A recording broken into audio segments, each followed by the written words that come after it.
Good morning everyone. I'm going to demonstrate one of the most commonly used poses throughout our yoga practice, and that is downward facing dog, also known as Ardha Mukha Svanasana. So essentially this is our resting pose, and I know that most people when they're starting out yoga find this to be one of the most difficult poses, basically because our body isn't in the correct alignment.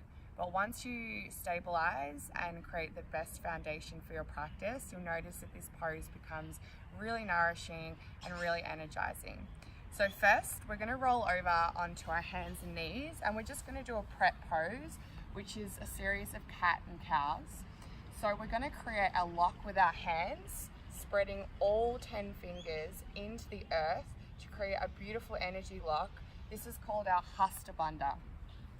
From here, our hips are tracking over our knees, our shoulders are in line with our wrists, and to protect the wrists, we want to create a really gentle pressing sensation through all of the tops of our fingers. This will ensure that energy is created to shoot all the way up to protect the wrists and come into the shoulder blades to create a really beautiful, strong foundation. So from here, as we press into the earth, we're going to create a beautiful dome in the back for cat pose.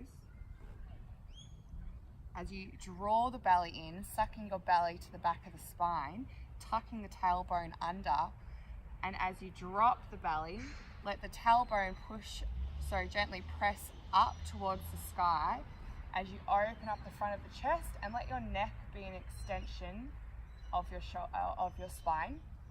Pressing back into the earth, creating a beautiful dome, sucking the belly in, cat pose.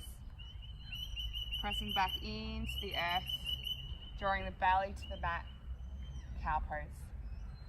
From here, you can do a few rounds. This will really help warm up the spine to set the foundation for your downward facing dog.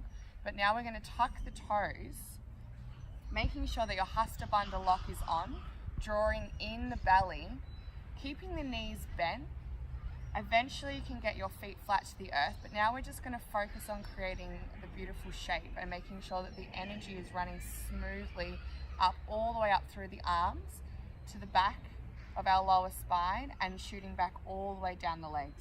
So pressing into the hands, raising the knees, pressing all the way back, downward facing dog. You can start to pedal out the feet, keeping a slight bend in the knees for now. We want to make sure our neck isn't overextending. We want it to be an extension of the spine. So pressing into the palms of the hands and all fingers as you're pushing back, creating space in the front of the body. You want your gaze to be going to the bottom of your feet.